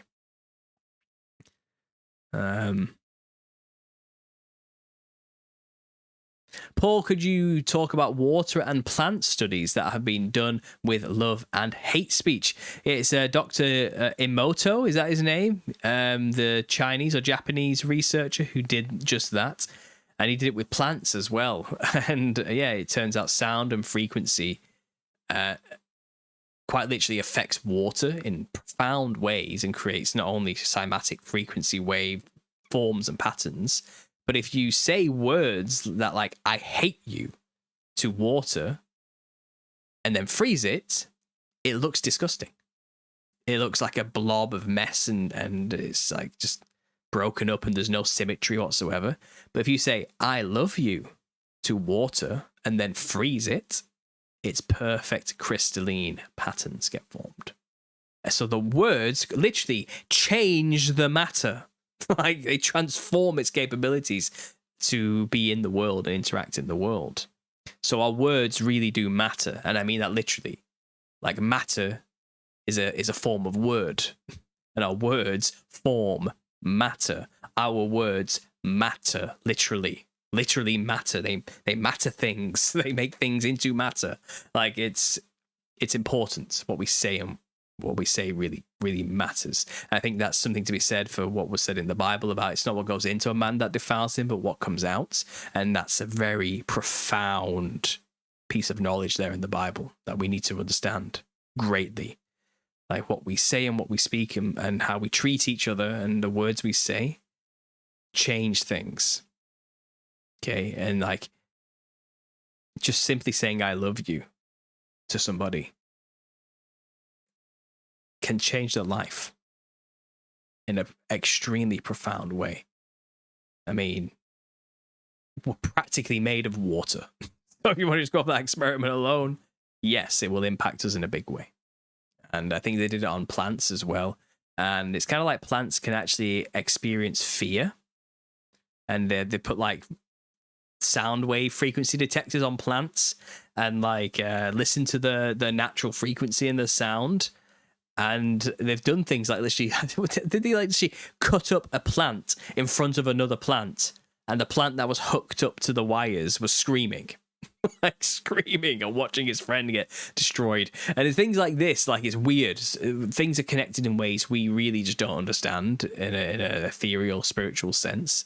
And the work with plants and sound and frequency and water, honestly, is fascinating. It's really old school stuff though. That stuff has been around for decades. I remember when those were like the first things I watched when I woke up like 14 years ago. But maybe I will have to come back to that and like look into that again. Sure. You've got the beard of a Scotsman, do I? I don't know. maybe not. People are going to run with it now though. The blood, not the ginger. Yeah, they are. Yeah, I guess so. I don't know. Who cares? Who cares about genealogies and blood types? I'm the same, Paul. All blonde on top, but some red in my beard. Yeah. The problem is people don't see this. They just see the beard, and then it's like, oh, there you go. A bit of orange. You must be ginger. And it's kind of, well, I was explaining this. I was talking about this with my wife earlier for many reasons. But it's kind of, people don't realize, like, no, first of all, ginger people actually have orange hair, and I mean orange everywhere. There's no place where it's different. Like me, like I've got blonde on top with slight red in the beard with other colors mixed in. I have white hair on my arms and legs and white eyebrows and eyelashes. And it's kind of, there's variance in my tones everywhere in my body where the hair is, because I am not actually genetically ginger like people call me. Real genetic gingers, it's red everywhere. It's not even red, it's orange. It's specifically orange colored, no matter where it grows on the body. And their skin is a very particular shade of white. And they have the freckles as well, which are very orange freckles. My freckles are actually slightly brown, and I don't have them everywhere, just a few. But ginger people tend to have orange freckles on a very, very white skin, and the hair is always orange everywhere. And it's because it's a specific gene that was activated to cause that to happen. So you can have a family of brunettes, and one kid is suddenly just ginger because they had that thing activate, which caused that to happen. Okay? That's not what's going on with me. That's not what happened. All my family look like this, and they're not ginger. My dad has like golden hair. It's purely gold. I showed you a picture earlier, actually, if you want to go back and look at it.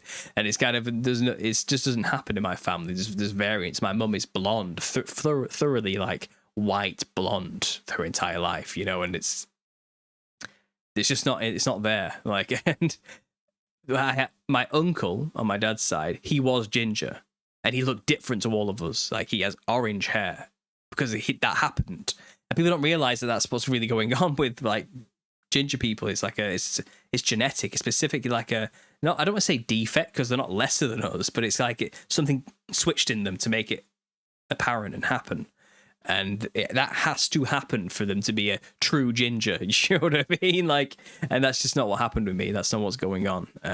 So I understand why people say it, because I have a slight orange in my beard, but it's just not.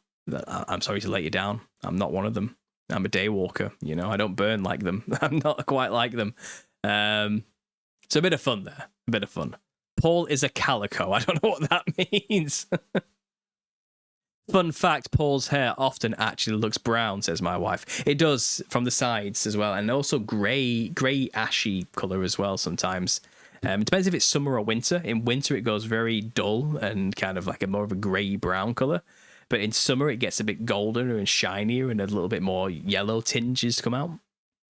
Yeah. Why does it always come to this? No, it always comes to this. It's a mutation, says Wendy. I don't know about me. I don't want to call ginger people mutants. I mean, I don't know if the mutants are not like but it's a variant. It's a variation. It's a change in the genetics that is not usually what the family would normally show. It's a recessive gene, isn't it? And again, no, the only recessive gene that's activated in me is hemochromatosis, okay? I can't process iron. It just accumulates in my blood until I need to get it drained, or my liver will get damaged and I'll die. That's the only genetic thing I've inherited from my parents, and it's kind of, there you go, that's all I've got. Not trying to bring the mood down or anything. I'm sure your hair also bleaches when exposed to the sun. When in the sun, yeah, it tends to go more of a very light color. When I was a child, my hair was white, like white as a kid, not ginger. And this is the thing: ginger people are ginger from birth all through adulthood. There's no color changes. Like I literally had platinum white hair up until about the age of 10. Then when puberty kicked in, it went this slightly darker golden color as I become more of an adult as it's gone on. Ginger people don't do that. They're orange when they're born, and when the hair grows, and they're orange until it goes grey. There's no difference, no variation, no change. That's the difference. And I just don't think people know this. I think it's brunette privilege. Like, people who aren't ginger in any way, like, don't can't relate to it. They don't understand it. They just don't know. It's just alien to them. They don't get it. Like, they don't know any of this stuff. They made assumptions, you know, because of their brown hair privilege. I'm joking now. We love ginger people. He just isn't, says my wife. Exactly. It's okay, I'm a mutant, says Wendy. Okay, Wendy. Well, if she said it now, it's okay now. Gingers are mutants. Trust me, she's a ginger. She's allowed to say it, right? So there we go. We're fine. On behalf of all gingers, Wendy has told us it's okay to call them mutants. So there we go, guys. Go out there from now on and call ginger people mutants. F in the chat for Mark's hair. Thanks, y'all. Any prayers for the work situation for me would be appreciated. I got to go get some reading done so I can bring out 2 Corinthians next week. Love y'all, says Little Season Fellowship. Well, I'll be praying for you in your job situation. I hope it all gets sorted out and you can get some financial security in your life. In the name of Jesus Christ and the Almighty Father in heaven, I'm sure you will be able to do that. Do not worry. Yeah, you'll be fine. You'll get there. He will provide.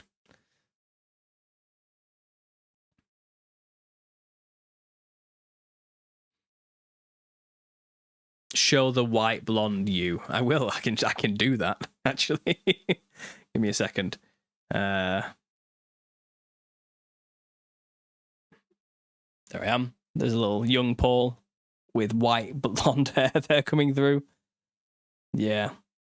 Not changed much, have I? I've got any more? Have I got any more? There's a slightly chubbier 13-year-old Paul there with my grandma and granddad. As you can see, my cousin there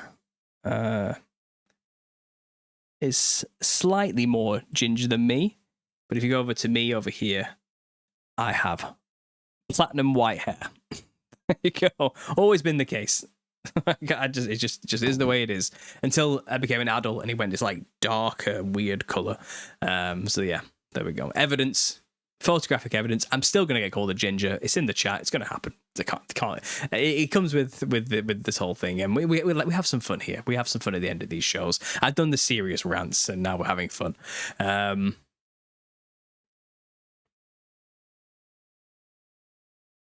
Red-haired girls are gorgeous, I think. Well, that's you're just going off the deep end now, Stephen, aren't you? You're taking it somewhere it doesn't need to go. My dad started blonde and went brown. Mine has always stayed platinum and curly wavy. Well, I've got flat, straight hair. Like this is all hairspray you're seeing here. This is ultra strength hairspray to give the illusion of some kind of minor volume. I have nothing. I do not have any volume naturally whatsoever. My son's inherited the exact same hair type as me, but he got the brunette from his mother, so. Yeah, he's like a mini brunette version of me. It's very strange to behold, to be honest. Paul hates ginger people, confirmed. This is silly talk. It's silly talk time now. It is what it is. Anyway, I'm gonna end the show before it goes off the railings and we just get too deep into the ginger talk, as it always seems to do. This it seems to just devolve into ginger bashing, and we're calling ginger people mutants now. That's what we've come to. You know, you only get the truth here at Understanding Conspiracy. You know, we don't mince our words. But yeah, guys, go check out the new channel, Understanding Creativity. If you guys do want to get yourself a copy of The Nephilim Looked Like Clowns, I have 2 paperbacks and 1 hardcover here, which I would like to get rid of. So if you want a signed copy, email me at understandingconspiracy@gmail.com, and I'm going to do these 3 at a discounted price. It would normally be £50 for a paperback. I'll do it for 40. So let me know if you want one of them, a signed copy sent out for you. And for the hardcover, it would normally be £60. I'll do it for 50. So if you want to get a quick discount on that, and just to shift these because the office is getting cluttered, let me know. Email me at understandingconspiracy@gmail.com and we can get them sent out to you as soon as possible. I get it done tomorrow if you pay me tonight. So there you go. There's some shilling for me at the end of the show. I've got to shill for my own products. I'm working on the audiobook as well, guys. So that should be coming out soon. I'll probably make a fun advert for that as well before it comes out, hopefully. I'll be doing the Sunday live show as usual. There's no tips for truthers this week. I'll just do it next week on Friday as per the usual schedule. But it's been good talking to you guys. I hope you enjoyed my little rant. Again, sorry I couldn't do the show on Wednesday, but it just wasn't in me. I just couldn't do it. And to end this show, I don't know, I should play a song for you guys, but I don't know what I'm running out of songs. I haven't got anything left. So what I'll do is I will play somebody else's song. Or shall I replay another song? Shall we do New Age Hippie again? Let's just do New Age Hippie again. Why not? It's my show. I'll play my own music if I want to. Yeah, let's do New Age Hippie. So this is for you guys, New Age Hippie. I'm going to leave it there. Thanks for listening. And as always, God bless.